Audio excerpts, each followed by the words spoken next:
sam videla sliku i osmiha, rekao, to je taj Macan. Našla je momka preko društvenih mreža. I ja ću reći jednu veliku istinu. Šta ljudi tražite na društvenim mrežama? Mnogi koriste društvene mreže da se razdvajaju.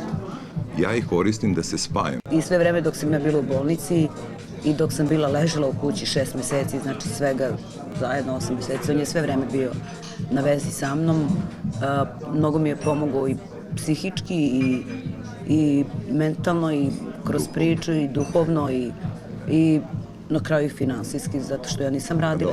Minina i Kasperova želja je da imaju veliku porodicu i već rade na proširenju. Mi već radimo na tome, čisto da vas obavestim. Da.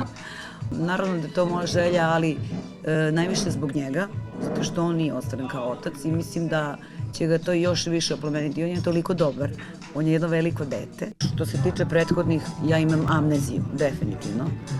Što se tiče njega, za mene ne postoji, on je prvi i poslednji i to je to.